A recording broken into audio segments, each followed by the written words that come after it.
Hi folks. So for people who are new to my channel, welcome. I typically do longer videos when it comes to the new moons and the full moons, and in the meantime, I will do a variety of different types of videos. There are some videos that I like to call astro tidbits, and they really just focus on a particular transit or a particular event that is occurring. And they tend to be shorter and briefer and focused on one particular aspect of our life. So they're by no means as comprehensive as the new moon or the full moon videos that I tend to do. If you want a more comprehensive sense of what is going on right now, I would suggest that you look at my new moon in Taurus video that I did a couple of days ago, and I'll provide a link to that at the end of this video once I'm done processing it. But building on the theme of the new moon in Taurus, the new moon occurred in the sign of Taurus on May the 4th at 3:45 p.m. Pacific. The sun has already been in Taurus since April the 20th. So as I said in that video, whatever it is that the new moon has brought to you, and it'll be 48 hours in a few hours from now, a couple of hours from now, we will complete 48 hours. So I would first and foremost invite you to take a step back since May the 4th, 3:45 p.m., and just make a list of new things that have entered your life. Some people like to use a new moon to initiate things, initiate projects, make affirmations, all that kind of stuff, and by all means do so. For me, astrology is far more interesting and far more believable, and I give it greater credence when external events occur in such a way that they line up with what is actually happening in the stars. That's where I really find my proof, so to speak, as I continue to question and look at what it is that I preach or speak about in these videos. So the first question I would have for you is, what are the new, subtle, perhaps unmistakable feelings, impulses, events, occurrences that have occurred since 3:45 p.m. Pacific time on May the 4th? And it's really, I would really look at May the 5th, give the new moon a little bit of time to get going, to, since yesterday, for lack of a better word, and today, pay attention to everything that is coming in, make a list of these subtle but unmistakable new events, launches, communications, events that are planned over the next week that you may have known about since April the 20th. Because the new moon is happening in the middle of the period that the sun has been in Taurus, some of the groundwork for these events that have been coming to you has been laid since April the 20th or so. So look to see what new stuff has been coming in. Number one, make an inventory of it. Pay attention to it. Pay attention to what it is that has come in and wants to grow over the next 4 weeks. Just a peaceful inventory. And continue this inventory for the next day and a half or so. If you know where the sign of Taurus sits in your chart, it'll be that much easier to see those correlations, but you don't have to. Just do it as an experiment. Number two, note the difference in energy on May 1st, 2nd, and 3rd, and the difference in energy since May the 4th, 3:45 p.m., particularly starting yesterday, May the 5th. You should, hopefully, feel a sense of inspiration and energy. And I don't mean inspiration as in, oh my God, I'm bounding out of bed and I'm so inspired to do certain things. I mean inspiration in the literal sense of the word, a kind of a breathing, inspire. A kind of after the flatness and the wrapping up quality and the I just want to put up my feet and socialize quality a little bit as long as it's peaceful. After the retiring quality, the purging quality, purging the last 4 weeks quality of May 1st, 2nd, and 3rd, and into the early part of May the 4th Pacific time. Note the difference in energy and the inspiration and the idea of tackling new things and the new influx of energy and activity, which is only going to grow over the next 2 weeks, that has occurred and started to occur since May the 4th, 3:45 p.m. Let me summarize this because I'm going to talk about Mercury entering Taurus today in a second, and this is all a setup and a lead into that. Since April the 20th, the sun has been in the sign of Taurus, laying the groundwork and maybe starting to bring us things and giving us new things to focus on that have a qualitatively different focus than some of the stuff that has been sapping our energy in February, March, and April. The new moon on May the 4th at 3:45 p.m. Pacific should have started to crystallize some of these events, some of this preparation, and brought us subtle and unmistakable new beginnings. Doesn't have to be all that subtle sometimes, but unmistakable new things. Sometimes it could be launching something you were preparing, sometimes it's communications related to that, sometimes it's new things being brought to you, sometimes it's events that have been planned. But and also note the inspiration and the renewal of energy that comes after a new moon. The planet Mercury enters the sign of Taurus today, on May the 6th. Since April the 17th, is that the right date? I'm pretty sure it is. Give me 1 second, I'm going to check. Since April the 17th, it is the right date, Mercury has been in the sign of Aries, and there was a marked difference in the tone of communication and cognition since April the 17th when compared to the time before that, since February the 10th. So you have February the 10th to April the 17th, where things seemed murky, confusing. You could not articulate them. They were not clear. They had a deceptive quality. There may even have been a certain amount of deception going on. Things just would not come into focus mentally. We could not articulate, and writing and communications particularly suffered. We may have chosen in a certain sense to stop communication or take a step back from articulating and communicating things between February the 10th and April the 17th, largely to some extent because we ourselves were not able to very easily put things into words. Since April the 17th to May the 6th, the tenor and tone of communication underwent a dramatic, and if not always dramatic, certainly a clear change. Things became clearer.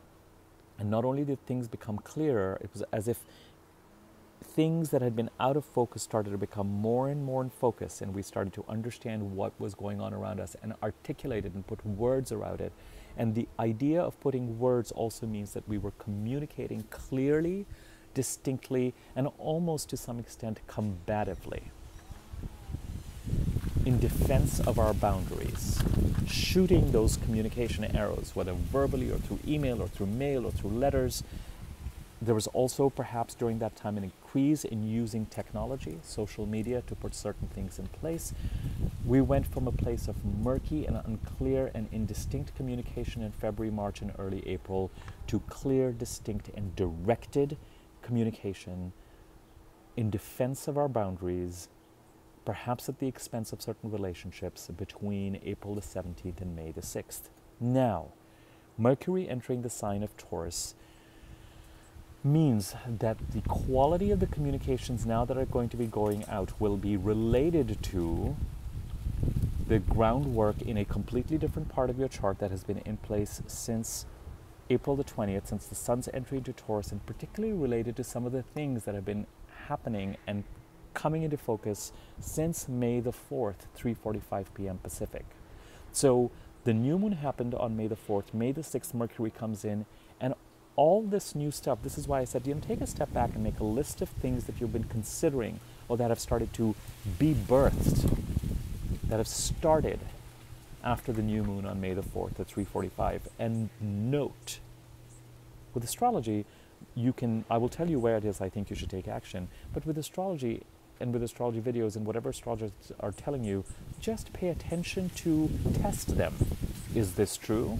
Is something happening? Is something new occurring? Does this resonate? The proof is in the observation. It is likely and it is possible that these new things that have started or are being birthed, there may be a heavy emphasis of communication around these. Talking, writing, transacting, sales, communication, social media, writing, emails. And there's a distinct subject change from whatever communication was occurring between February the 10th and May the 6th. And May the 6th, I would say give May the 6th 2 or 3 days. So even since the time of the new moon, the communications are going to be centered around things that have been brewing since April the 20th and that have been birthed or are starting to take seed or have been initiated after May the 4th. And at least for the next week, week and a half, the communications are going to become really important. How much is actually happening over email, over mail? How much actually involves the written and spoken word? How much actually involves contracts and plans being made? How much actually involves mental processing and clarity? Again, as I said, in a new area, in a new direction than some of the subjects that we've been dealing with prior to a couple of days ago, related to this new moon. Is commuting involved? Do you have to travel, especially short distances and local distances, in order to make things happen? Are you writing? Are you communicating? I know I'm saying things over and over again a little bit to get the point across. Mercury enters Taurus today, 3 days after the new moon in Taurus at 3:45 p.m. And Mercury is going to be here till May the 21st. The sun is already here. Mercury is entering Taurus, and Mercury is traveling pretty fast. So on May the 21st, they both are going to enter Gemini on the same day.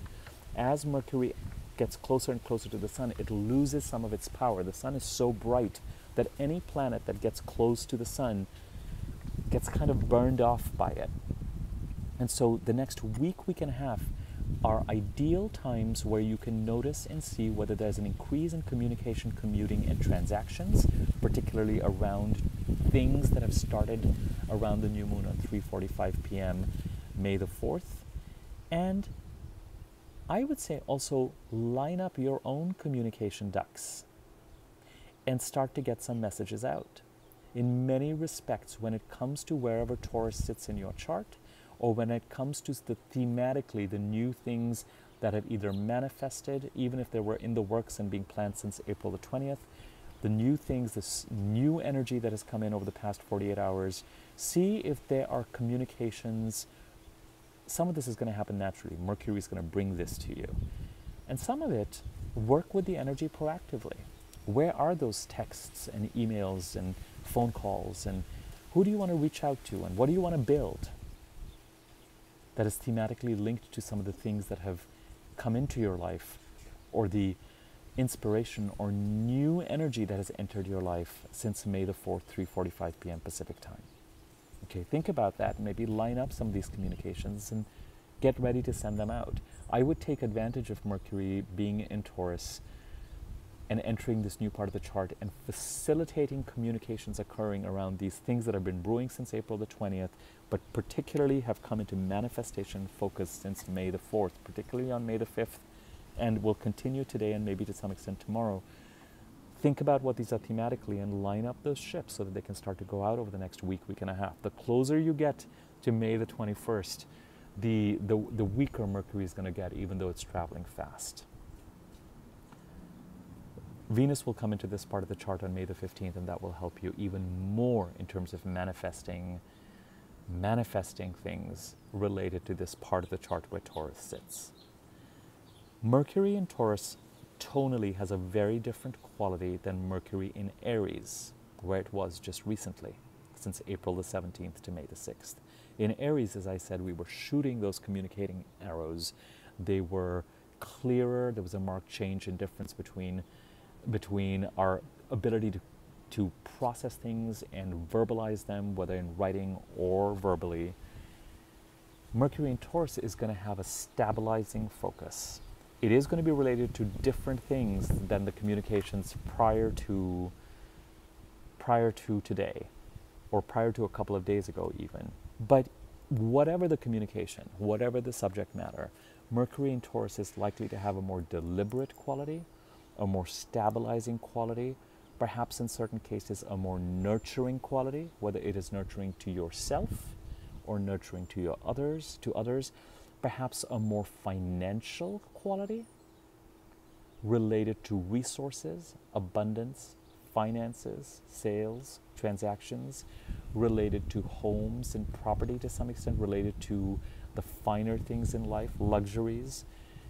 It could be that some of the communications have a more material aspect, and more material in many respects to do with your own gifts and talents and manifesting them and creating your abundance through your own gifts.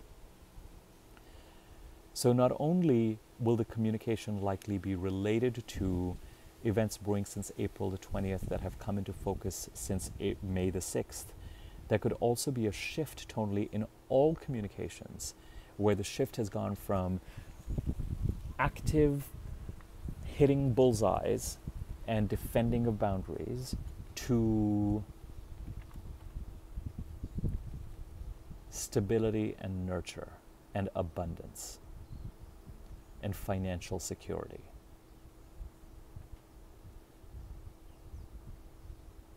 I invite you to, if you need to listen to this video again, you're welcome to do so, of course. It's available to you. And just take stock of the different things that have been said and the different dates that have been put forth, and just over the next few weeks, be in observation. Do you notice these changes? Are there communications you want to send out? What has come to you since the new moon a couple of days ago? And that, I think, is probably the best way to make use of these videos, is to just observe and test and build your own relationship with the planets and their energies. I do want to do another video related to the Mars-Jupiter opposition. I'm either going to do that today or tomorrow, so look out for that as well. In the meantime, please feel free to subscribe to my YouTube channel, like the video if you like it, comment on it, share it, get the word out if you find it useful, and I would be grateful for any and all of that. And if you want me to take a look at your chart, or you want to contact me for a reading, my email address is listed in the description box on YouTube. Thanks for your attention, and until next time.